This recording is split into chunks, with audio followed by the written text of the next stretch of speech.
The animals in the forest do have natural colorings and markings that will help them blend into their surroundings.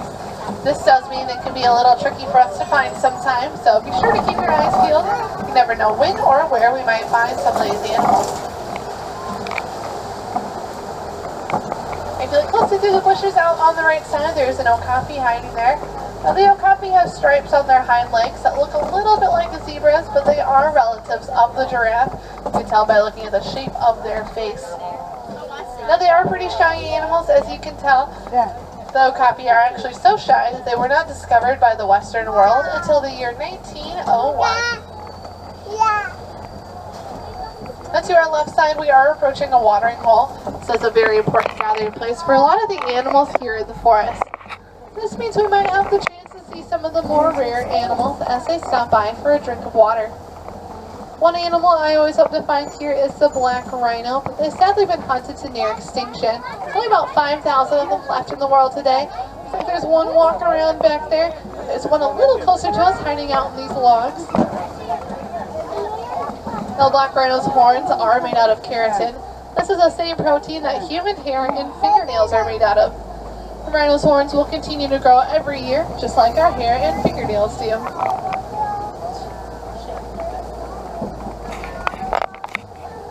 And there's quite a lot of vegetation here in the forest. The animals do use it to their advantage. They'll hide out in the bushes to escape from predators. Also munch on the leaves as it's an excellent food source for them. Now, to our left side, we're about to see my favorite forest animal. These are the bongos. They've got reddish-brown fur and are known as the ghosts of the forest because they are very rarely ever seen. Now, the horns do point backwards across their heads. This way they can better navigate through the forest without getting tangled up in all of the branches.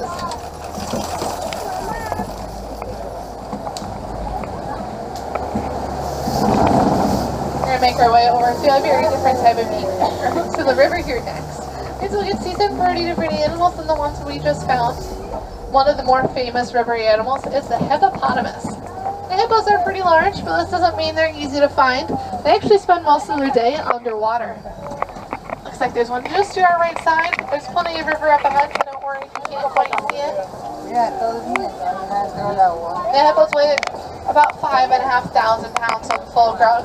This means they'll overheat pretty quickly. That's why we usually see them hanging out in the water, because it's the best way to cool down. Now, the large white birds you see to our left side, these are the pink-backed pelicans. They get their name because during the mating season, feathers on their backs will turn pink. Now, both the male and female pink-backed pelicans are known to help take care of the nest of eggs.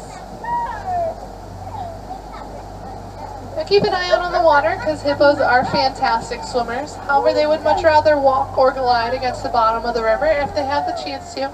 So I usually find them out in shallower waters from this river here. Now, you can see some hippos walking away on our left side. They're up on the banks. It's really rare to see them out of the water, but you got an awesome view of just how large they are. Now it looks like there's some very dangerous Nile crocodile down to our left side. These crocs have jaws that are so strong, they're powerful enough to crush bones. You ever see a crocodile holding its mouth open? It might look like it's showing off its teeth. This is actually how they regulate their temperature. I need everyone fully seated, please, for your safety. And when they do this, they can let excess heat escape and cool down by about 15 degrees. Now that we made it past those crocodiles, let's see what other animals we can find up ahead. We are entering into a very different type of ecosystem here on the reserve. These we can see some pretty different animals than the ones we found back in the Little Ituri Forest, or even in the river that we just passed through. Speaking of different, there is a baobab tree off to our right side. Now, these large African trees will grow to be thousands of years old, about 75 feet tall, and have a 60-foot diameter. Now, they do remain leafless for 9 months out of every year, which will help them survive in this hot, dry African weather.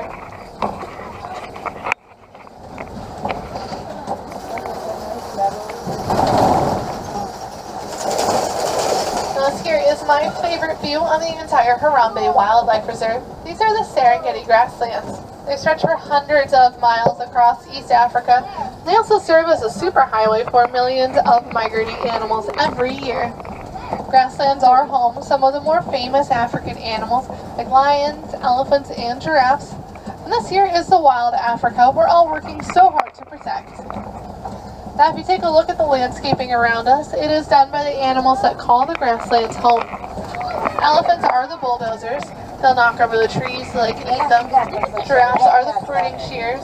They underside the trees so that more sunlight will come through and help the grass to grow. Then there are the mowers. These are animals like gazelle and antelope who will eat the grasses. And finally, there's little nibblers like the warthogs that will come along and trim up all the edges. Together, these animals are creating a naturally balanced ecosystem where there's plenty of food for everyone that lives here. Now just next to us on the left side, there is a herd of sable antelope. These are the official emblem of the Harambe Wildlife Reserve.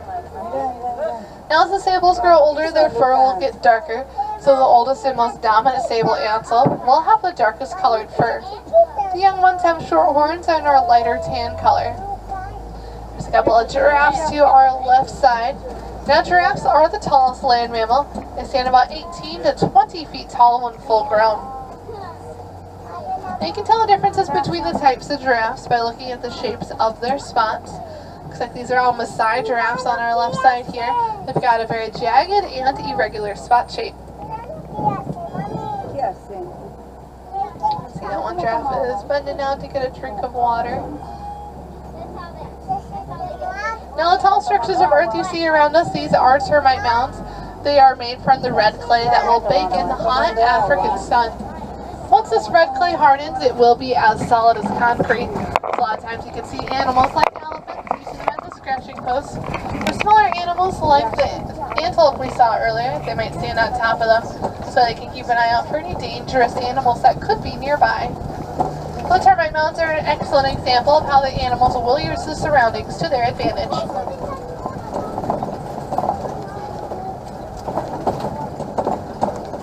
It looks like there's a pair of Ankole cattle off to our right side. It's an excellent view of them in just a moment here.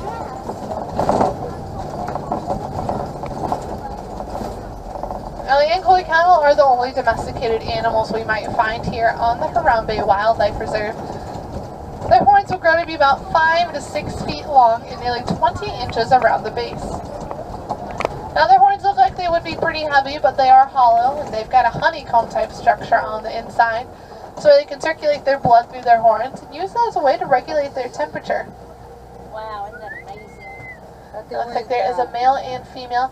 The male is standing farther to the right side. Notice its horns are a little bit larger. Also to our right side, there's a couple of white-bearded wildebeest. They are gray and they get their names from their white beards. They've got one of the largest animal migrations. Some people know them as the gnu, spelled G-N-U. It's named after the sound that they make.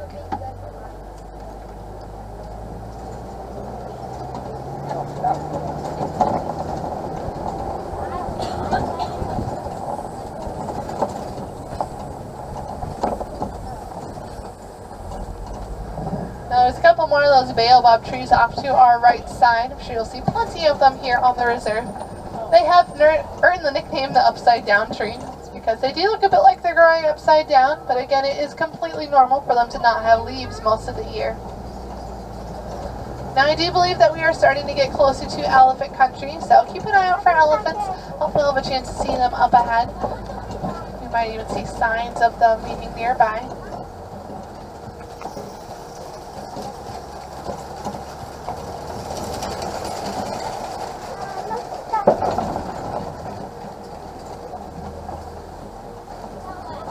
Looks like there are a couple of mandrills on top of the rocks to our left side.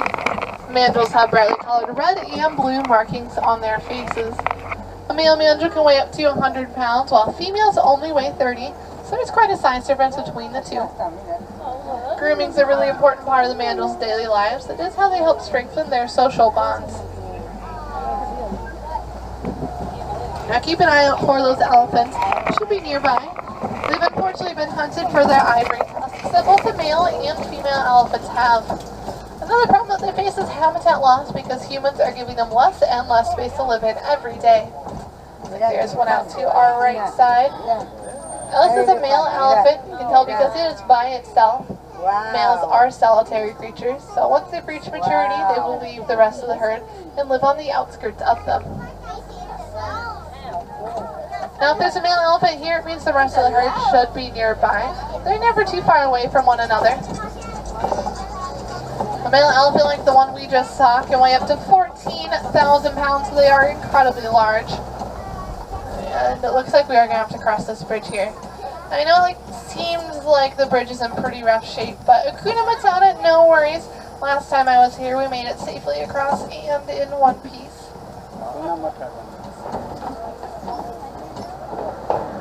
Oh, those noises are pretty strange. I'm sure I've never heard a bridge sound like this before.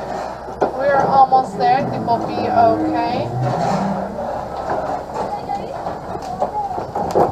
Alright, looks like we're going to make it just fine here. So let's see if we can find any more of those elephants up ahead.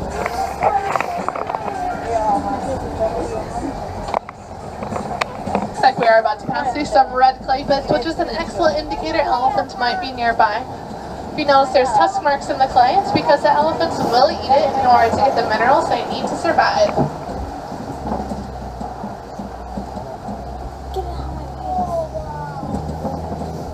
Now, farmers were having a lot of issues with the elephants destroying their crops, but scientists were studying the elephants and discovered that they are afraid of bees. Still, farmers can make fences out of beehives, helps create a natural barrier between the elephants and the crops. Doesn't harm the elephants at all, and as another bonus, the farmers can sell the honey from those beehives. There's another clearing up ahead, so you might have a better view of the herd of elephants we just found. Well, sounds like we might be picking up some radio here. Sometimes we are lucky enough to catch the local radio stations from nearby villages. See a couple of elephants just to our left here. Elephants do have the second longest childhood of all animals, the second to us humans. Elephant's childhood will last until it's about 15 years old.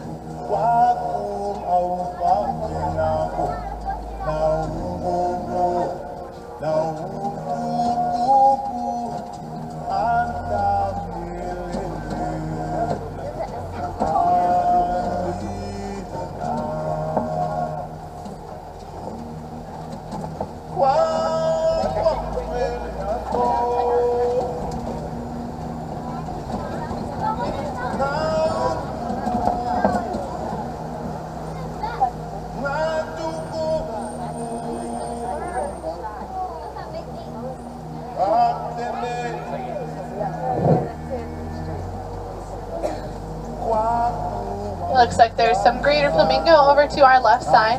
These are the lightest pink of the flamingo species. When these birds are born, they are gray and fluffy. However, they'll eat so much shrimp that after a year or so, they'll turn the pink color we see today. When there's a group of them together like this, it is known as a flamboyance of flamingos.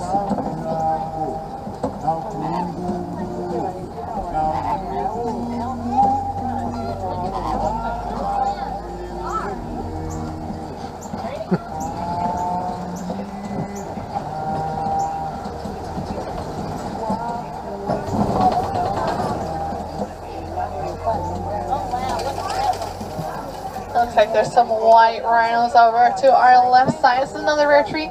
There's even a baby rhino out there hanging out in the mud walls. It's always really exciting to see baby animals here on the reserve because they're usually pretty shy. Don't always get a chance to find them. Now the white rhinos are about 1,000 pounds larger than the black rhino we found in the forest, and their horns will grow an average of 6 inches every year. Now, although they are pretty large, that does not mean they are slow. They can actually charge at speeds of 35 miles an hour. Now, rhinos don't have sweat glands. They'll roll around in the mud in order to cool down. So those mud wallows are very important to the white rhinos, especially in this African heat. Now, the white rhino's name has absolutely nothing to do with its color. It's actually a mispronunciation of the Afrikaans word "weit," which means wide, refers to the large, wide mouths that they have. That was an awesome view of those rhinos. Hardly ever get to see them that close like that. I think I see another rhino up ahead. You can see the animals do roam freely here on the reserve, and they've always got the right of way. Let's follow this rhino up ahead. Oh, it looks like there's a couple of cheetahs to our left side. You can see them standing up on the hill there. Now, cheetahs are the fastest land mammal. They can reach speeds of over 60 miles an hour. That's pretty exhausting for them to run that fast. They can only do it short sprints of a few hundred yards at a time. Here you have an awesome view of the white rhino just next to us.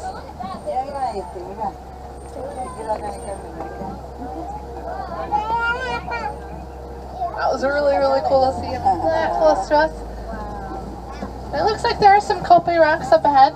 Usually a good place to see lions hanging around. Oh, and I do see a lion already. I see a male lion on the rocks there.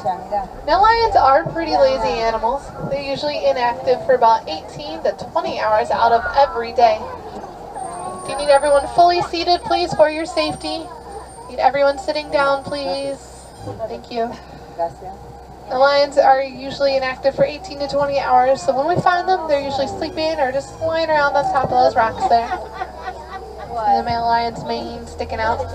Now, a typical lion pride will consist of just one male lion and a couple of females. The male lion is in charge of protecting the pride, while females go out and do most of the hunting. I think I see a lioness just on the edge of the rocks there. There might be two of them. See the backs of their ears sticking out. Does anyone happen to know what the Swahili word for lion is? It's Simba. So we can see a couple of Simbas up there. And we usually find them up here on the Cope rocks because it's a good place for them to do their hunting. They can easily see what's around them. They can also snooze in the sunshine or take a break in the shade if they need to.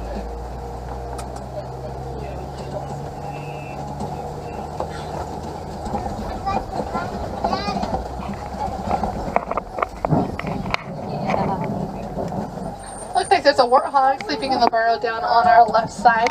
Warthogs are the largest burrowing mammals. They'll burrow into the ground with their snouts, hooves, and tusks. Now once they've made a good burrow, they'll back into it with their tusks facing outwards.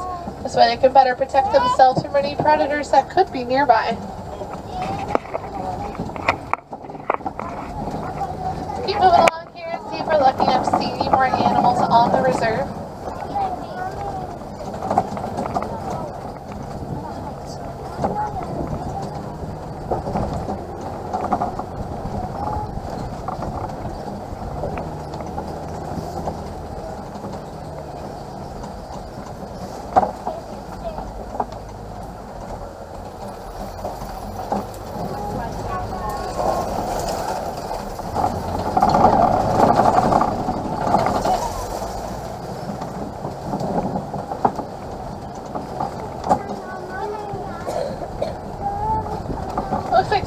Yellow-billed stork off to our right side. These birds get their names from their yellow beaks, and they have a 5-foot wingspan. They'll eat anything smaller than them, usually includes fish, frogs, and snakes, but sometimes they do eat other smaller birds. Now you've had the chance to see a lot of amazing animals out here on the Harambe Wildlife Reserve. Unfortunately, it's pretty difficult for us humans to live so closely with them. As you can imagine, there's a lot of challenges for the locals that come with being nearby dangerous predators like the lions and cheetahs we saw not too long ago. Now, humans pose great threats to these animals as well, unfortunately because of all the hunting that's been happening. So conservation organizations are working really hard to find ways where humans and animals can live together in harmony. Now, the best way to do so is to stop the poachers, as well as educate the locals on how to live safely with these animals nearby. If we are successful in our efforts, we'll be able to live peacefully alongside all of these beautiful animals. And it will be a win-win situation for everyone that's involved.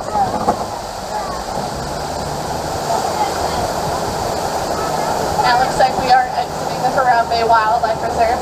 Sadly means that our 2-week journey together is coming to an end.